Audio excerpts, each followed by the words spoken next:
Do Pedro Cunha Lima. Os senhores são esse software que eu espero, que é o software que vincula essa defesa da educação básica e desvincula o penduricalho do privilégio do lado de lá. Esse é o exame que nós estamos colocando para os senhores. Os senhores vão lá e vão criar o software novo, em vez de ficar com o software antigo, que perpetua essas desigualdades. Então, é nisso que eu digo, que seja oposição, seja governo, a casa tem lucidez suficiente e mostrou isso. Quando nós viemos aqui com a reforma da Previdência, olha, não encosta no rural, não encosta no BPC, isso aí não dá. Agora, cortar ali pode. Então, essa interação é fundamental para o Brasil dar certo. E o que nós estamos propondo é exatamente isso.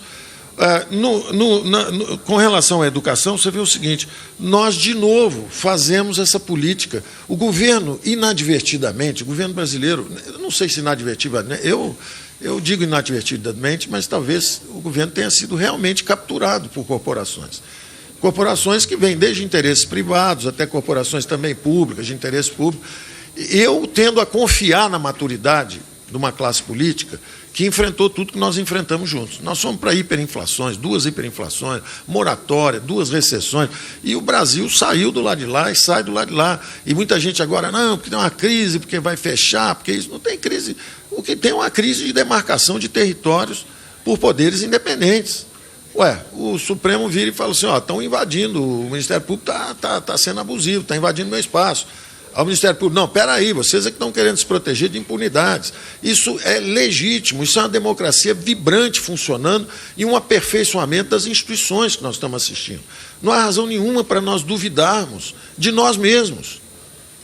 Tem 30 anos que isso está sendo construído. Às vezes vai para um lado, às vezes vai para o outro, mas todo mundo colaborando e tentando ajudar. Então, eu concordo inteiramente com as suas observações a respeito de educação. O que acontece no Brasil, por exemplo, em relação à educação básica, nós estamos com 30% dos indicadores do OECD.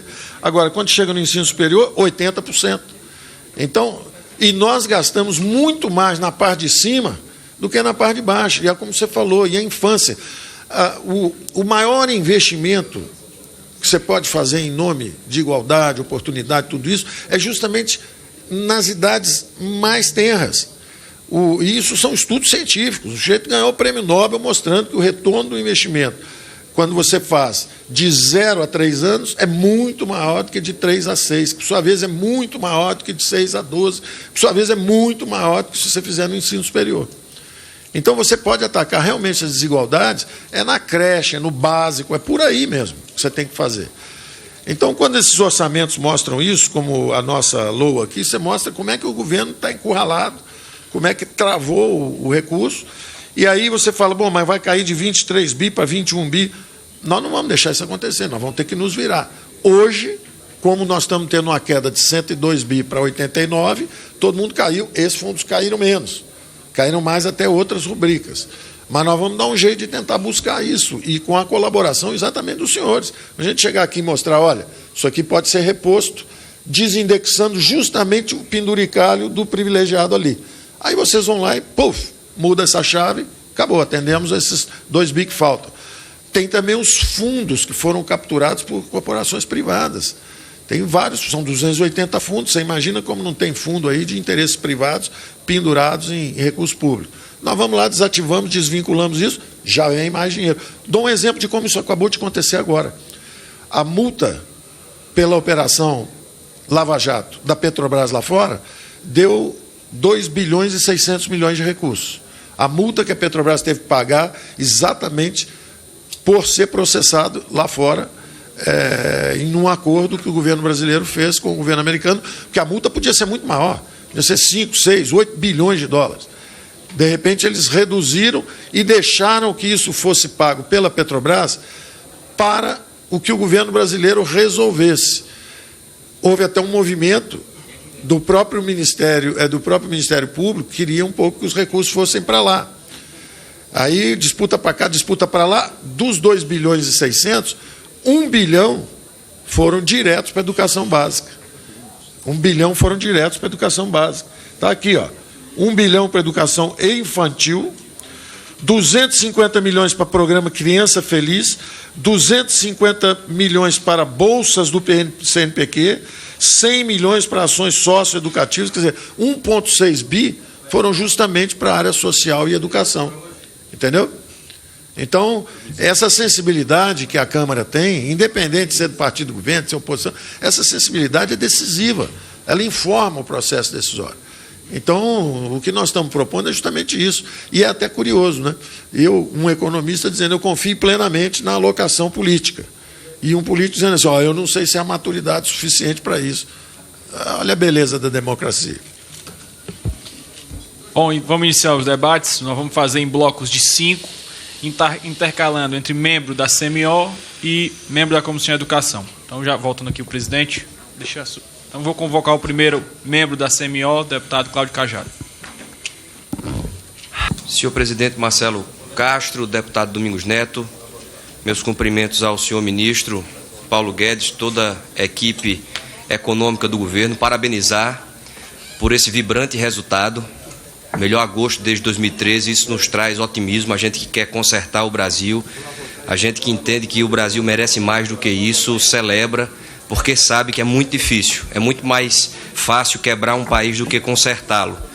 Mas falando em nome da Comissão de Educação, ministro, agradecendo ao presidente Marcelo Castro pela deferência, existe uma preocupação enorme, por mais que haja compreensão do cenário econômico, mas existe uma preocupação enorme de todos que militam na área da educação, para que esse cenário de despesas obrigatórias que crescem e que limitam a nossa margem discricionária prejudique, sobretudo, algumas pastas, e aí a educação está incluída nelas. No PELOA 2020, Valderi pode me corrigir, mas, salvo engano, já existe um valor discricionário para o Ministério da Educação menor do que o PELOA de 2019. E isso nos enche de preocupação por a gente estar em um país onde, na última avaliação de alfabetização, Valderi, 55% das crianças com 8 anos, é mais da metade de um país, nesse universo, não conseguem ler adequadamente. Nós não atingimos nem 30% das crianças mais pobres com acesso à creche.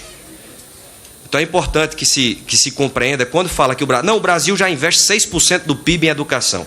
Veja só, a gente tem que entender qual é o diagnóstico educacional que o nosso país vive e quanto se alcança per capita. Isso que interessa. Nós temos um desafio tremendo na formação de professores, nós temos o desafio de implementação da Base Nacional Comum, nós temos um gargalo educacional que é a ruína do Brasil, na minha opinião. Não se consegue ter competitividade sem ensinar as pessoas a ter o direito de ler, de fazer uma conta básica de matemática. Então, a economia, na minha visão, anda no mesmo trilho que o social. Quando você investe no social, você tem retorno econômico. Quando você educa uma nação, você torna a nação competitiva e por aí vai. Então, não existe disputa. É a mesma falsa disputa entre empregado e patrão, como se fossem coisas antagônicas. Então, a pergunta direta e objetiva: existe algum cenário para reverter esse quadro de, ao menos, ter uma sequência no orçamento da educação, e citar o caso específico da CAPES, que tem um orçamento reduzido pela metade, e isso é um pouco consequência, na minha visão, dessa realidade. E, por fim, ministro, só para trazer uma perspectiva diferente de tudo que foi colocado aqui até então. Eu não me incomodo com despesa indexada, obrigatória. Se a despesa obrigatória tiver a finalidade de combater desigualdade social, pode vincular 100% do orçamento, na minha opinião, se esse vínculo tiver eficiência no combate à desigualdade social. Então, se a gente tiver um software, como Vossa Excelência coloca, mas um software eficiente para distribuir oportunidades, para colocar dinheiro na creche. A gente tem um programa, isso é ridículo ter que dizer isso numa reunião como essa, a gente tem um programa de 2007, o Pró-Infância, mais de 10 anos, com mais de 4 mil creches inacabadas. Se fossem 10 universidades, como tem corporação para defender, esse país parava. Como é creche? Não. Um saldo de 2 bilhões. Então, se a gente tivesse um software que vinculasse para o que tem eficiência na desigualdade, eu não faria questão. O problema é que não é isso que acontece. A gente tem uma vinculação que perpetua desigualdades. E aí, para finalizar o raciocínio, eu sou muito temeroso com a ideia de devolver 100% para a política. Por quê? Essa política, ministro, eu lamento muito ter que dizer, é a política que consegue mexer no abono salarial na Previdência e conscientemente, com dificuldade, mas conscientemente votei a favor da Previdência, porque sei que cumpri uma obrigação, mas é essa política que mexe no abono salarial, deputado Cacá-Leão, mas não mexe, não tem a capacidade de mexer no auxílio creche do procurador da República, por exemplo. Poderia falar do auxílio mudança do deputado reeleito. Não faz sentido um deputado reeleito ter auxílio mudança, já está aqui em Brasília. A PEC dos penduricalhos, que é o que eu tento fazer andar nesta casa, acaba com auxílio creche, auxílio saúde, auxílio moradia, auxílio doença, auxílio livro. Tem procurador que tem auxílio leitura. Acaba com todos esses auxílios para quem recebe mais de 10 mil reais. Então a injustiça está aí. Não é o fato de ser vinculado ou não, é o fato de ter um recurso que está sendo dirigido para uma camada social que não precisa dessa assistência. Então, devolver 100% para a política, eu tenho preocupação, porque a política não demonstra maturidade. Pelo contrário, aí são os mesmos últimos 40 anos que faz com que a gente tenha um receio de que a política, infelizmente, não tem esse espírito público de combater a desigualdade. Então, eu pergunto se há um estudo que consiga separar o que é vinculado e que cumpra uma finalidade social relevante, como é o caso de muito do que foi colocado aqui da Previdência, por exemplo, e o que é vinculado e serve para perpetuar desigualdades, para manter esses privilégios que, infelizmente, a gente demora tanto e não consegue mudar. Perfeito, deputado. Presidente Marcelo, boa tarde a todos e a todos, cumprimentando os senadores e deputados aqui presentes, senhores e senhoras. Eu vou ficar em pé, pedindo a atenção de todos. Vou ficar de pé, aqui a projeção é direta e a gente vai seguir com as informações principais associadas ao PELOA 2020 e o PPA 2020-2023. Então, seguindo de maneira bem direta, são cinco premissas para a apresentação do PELOA. A primeira é a preservação dos mínimos constitucionais, tanto saúde quanto educação, foram atendidos no envio do PELOA. A segunda são as regras do PLDO, também atendidas, bem como a emenda constitucional número 100, né, que trouxe metas e prioridades, e a impositividade. Uma terceira premissa adotada foi a questão da nova Previdência, a PEC 06. Nós utilizamos o formato aprovado aqui na Câmara dos Deputados. Grosso modo, as simulações se mantêm com a nova versão que está em discussão no Senado. A quarta é a consideração do sistema de proteção social dos militares na forma encaminhada ao Poder Executivo. Então, coerentemente com o PLDO, o PELOA traz alterações para os militares. E o último é sem compensação para os demais poderes do Executivo. O que nós temos é que a compensação do Executivo para demais poderes cessou em 2019, cessa esse ano. Em 2020 a compensação é nula. Aqui nós temos os principais parâmetros e eu vou me deter exatamente no que mais interessa. O PIB para o PELOA 2020 está estimado em 2,17 como taxa de crescimento. Esse é o valor que entendemos o mais adequado. Com isso, sensibiliza e impacta o crescimento de receitas. Esse é o valor de 2,17. Em seguida, nós temos indicadores de preços, né, inflação.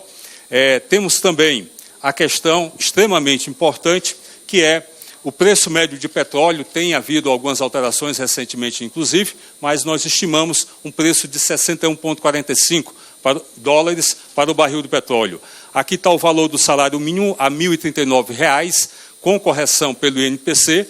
Essa não é uma política do salário mínimo, temos até a data de dezembro desse ano, mas o valor está ali estabelecido. E a massa salarial, um crescimento de 6,28. Esse gráfico é o gráfico que o ministro Guedes coloca como o mais didático, o mais explícito com relação a qual é o mais grave problema do orçamento da União. Essa casa, em particular que é a CMO, tem em suas mãos um poder decisório tremendo para mudar essa situação. O que é que aqui está posto? As despesas obrigatórias com um crescimento muito elevado e partindo de um nível já elevado. Mais de 1,3 trilhão de despesas obrigatórias. Amassando, comprimindo fortemente as despesas discricionárias, que aqui estão em vermelho, da ordem de valores próximos de 90 e poucos bilhões de reais. Na PELOA 2020, o valor é precisamente de 89 bilhões. Esse é o quadro que temos que mudar. Aqui mora o problema. Não é, por exemplo, na disciplina fiscal trazida pelo teto de gastos. O problema se encontra aqui. O ministro Guedes apontou de maneira bem direta o piso e o teto.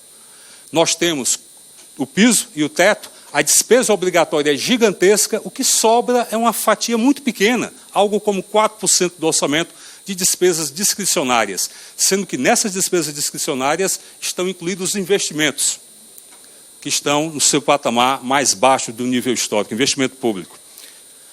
O gráfico seguinte representa a mesma noção, só que em percentuais, vou passar, e aqui nós temos a radiografia do que vai acontecer em termos do resultado primário, despesa primária comparada com receita primária. A nossa estimativa para esse ano mantém-se em 139 bilhões de reais, a meta de primário será seguida, e para os próximos anos nós temos uma sequência de 124, 68 e 31 de déficit. O que é que isso nos traz? Nos traz uma sequência de 6 anos de déficit primário, estamos vivendo o 9º ano de déficit primário, e caso, aqui é o 6º ano, o 7º ano em 2020, 8º e 9º ano. Caso as reformas estruturais, uma mudança que o Poder Executivo, em diálogo com o Congresso Nacional, busca como solução para o país e a solução mais efetiva em termos de que o governo central saia dessa situação deficitária. Esse é o gráfico que reflete o resultado primário. Essa linha azul é o valor zero, para cima é positivo, para baixo é negativo. E o que é que nós temos? Nós temos uma síntese da gravidade fiscal. Por transparência e cautela, seguindo a diretriz do ministro Guedes, a equipe de orçamento e fiscal traz exatamente o status quo, a situação atual do orçamento do Brasil. Nós temos, em termos de percentual de PIB, o primário em 2019, com um pouco abaixo de 2% de déficit, são 139 bilhões de reais. E a estimativa de déficits em anos à frente, decrescente, mas ainda na área negativa. Aqui o que está embaixo é um tema que, grosso modo, sintetiza, resume a política traçada pelo ministro Guedes. A nossa preocupação é ampla.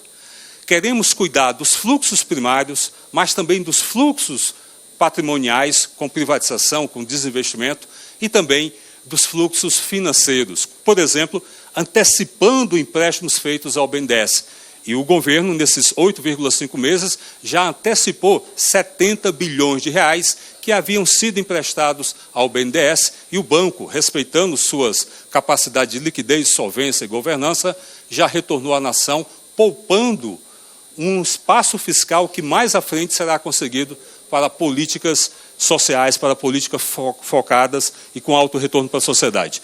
O que está em azul é o chamado resultado nominal. Aqui a gente tem o primário, essa parte é os juros da dívida e aqui é o nominal. E o que é que a gente vê aqui? A gente vê, em 2015, uma completa catástrofe do ponto de vista fiscal. Um déficit nominal que inclui o primário mais o pagamento de juros da dívida em quase 9% do PIB.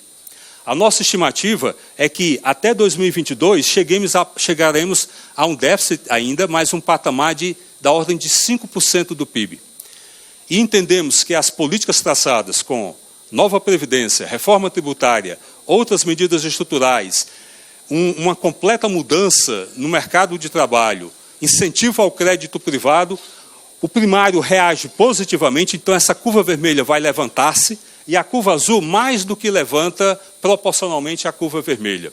Teremos um resultado primário ou que capta a chamada necessidade de financiamento do setor público como um todo, em muito melhor perfil.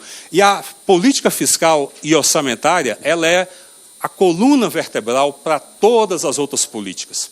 Se ela é bem tratada, se ela está sendo vista e implementada com zelo, as outras políticas podem ser colocadas e implementadas de maneira perene. Aqui, a outra tabela apresenta, eu vou ser bem sintético com relação aos números aqui postados, o que mais nos interessa. No PELOA 2020, o total de receitas é 1.644 trilhão. Temos transferências, fica líquido 1.355. A estimativa nossa de despesa é de 1.479. Restam, então, ou faltam 124 bilhões. Esse é o valor de déficit primário previsto para o próximo ano. Esse ano é em 139, uma meta que será cumprida. E aqui nós temos os seguintes pontos.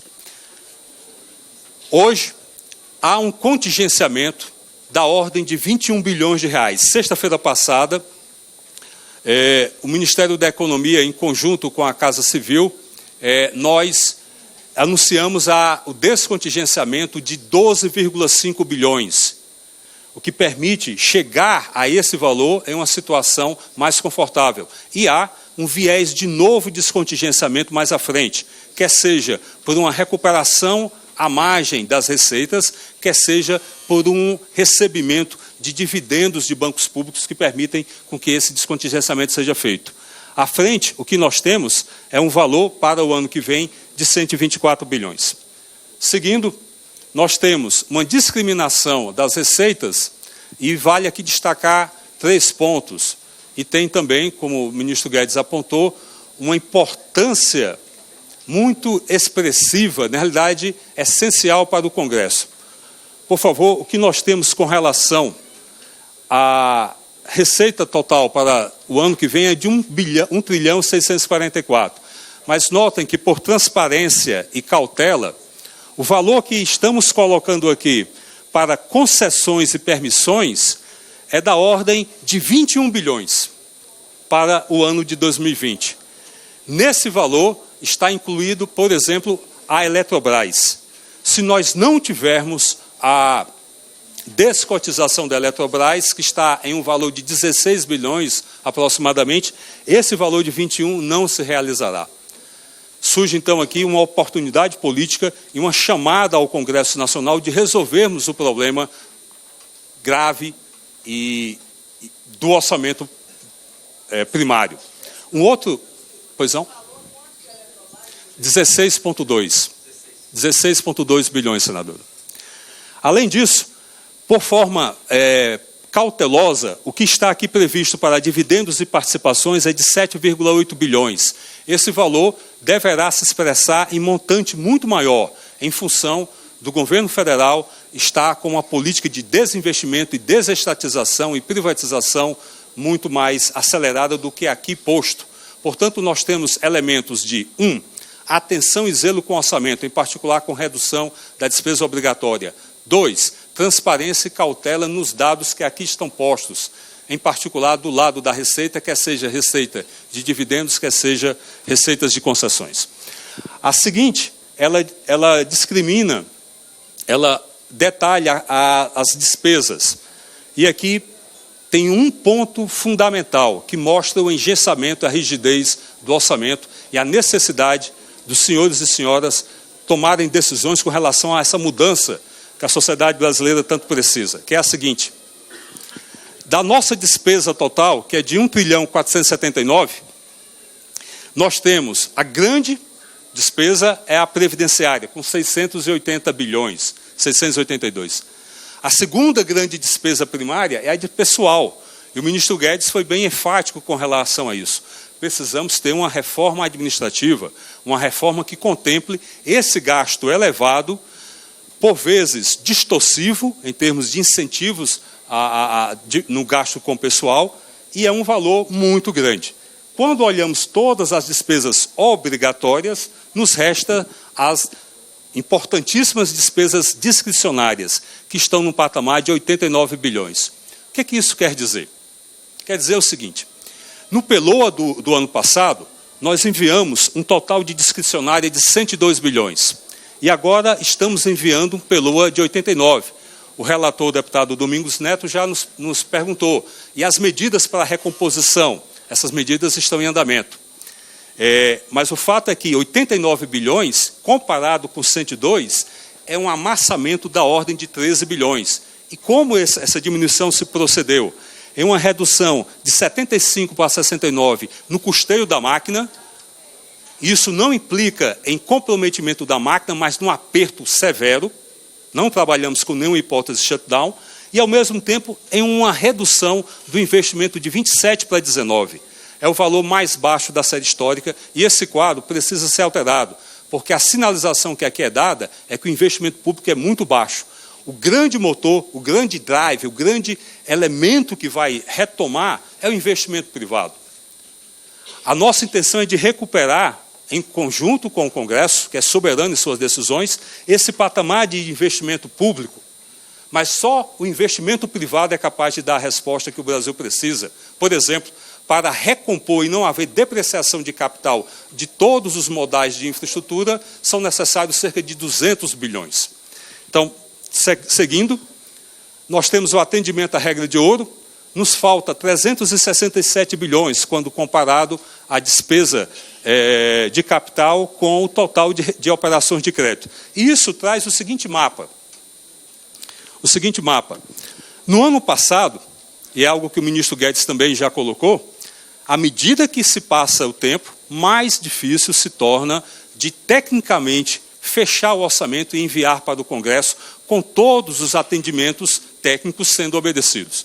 Por exemplo, no ano passado, nós enviamos um orçamento com uma condicionalidade para que essa casa aprovasse 258 bilhões em créditos complementares, um suplemento de 258. Esse ano, esse número subiu mais de 100 bilhões.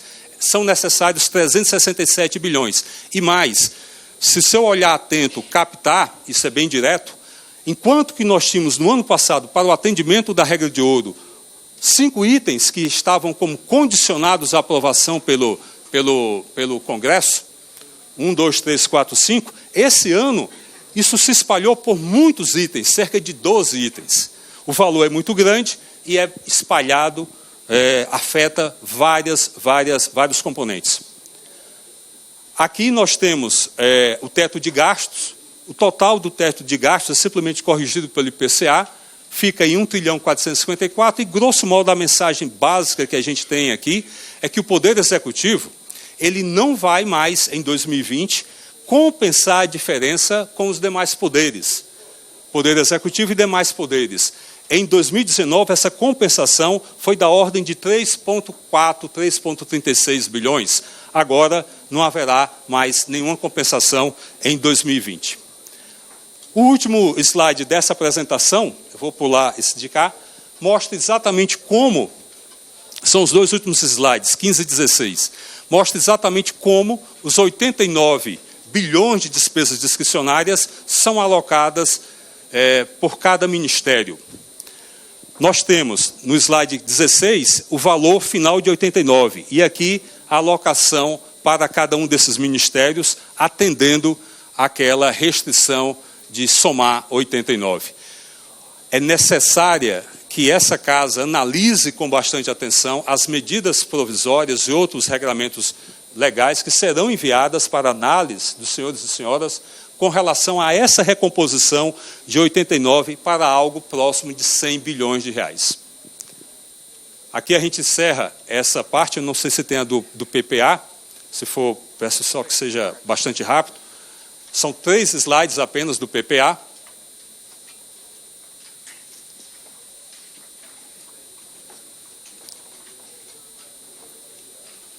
O PPA é a nossa única peça que tem uma característica plurianual, única peça orçamentária. Vislumbra 4 anos e nós temos qual que é a diretriz? Simplificação metodológica do PPA, trazer um realismo fiscal, transparência e realismo fiscal. Esse é um diferencial desse PPA comparado com PPAs de anos anteriores. Nós temos um realismo fiscal e um alinhamento com o planejamento estratégico dos ministérios. Dessa forma, em termos de simplificação, primeira diretriz, nós temos simplificação legal e metodológica e o número de programas, objetivos, indicadores, metas e iniciativas nesse PPA foi reduzido dramaticamente. A intenção é termos uma operacionalidade e um realismo ao PPA. O realismo fiscal se dá pelo fato de que o que está colocado aqui tem a real possibilidade de ser efetivado. O PPA tem uma mensagem direta. Não é com o financiamento do setor público, por exemplo, que conseguiremos reerguer a infraestrutura brasileira. Porque esses são os investimentos prioritários e vejam o montante que aqui se dá. O senador Euvisto, que é o relator do PPA, sabe bem de como esse quadro foi montado e a discussão em cima dele. Nós temos um valor de 16,7 bilhões. É um valor expressivo, mas muito abaixo do que precisamos. A mensagem para o PPA de forma realista, há um realismo fiscal direto aqui e transparente, é que temos que buscar outros financiamentos para a infraestrutura. E no pequeno valor que nos resta, damos uma efetiva prioridade, porque em PPAs de anos anteriores, essa prioridade não era, por vezes, não explicitada ou com um número muito grande. Quando tudo é prioritário, você tem baixíssima prioridade nas coisas importantes. O alinhamento com planejamento estratégico e o outro componente, que é a avaliação da política pública. Quanto menor a quantidade de recursos, mais cresce a importância de que aquele programa, aquela ação que foi realizada, seja avaliada para saber se retornou o que interessa à sociedade. São esses os pontos do PPA. Obrigado. Muito bem. Agradecendo a participação aí do senhor Valderi, vamos à palavra ao relator do orçamento, deputado Domingos Neto.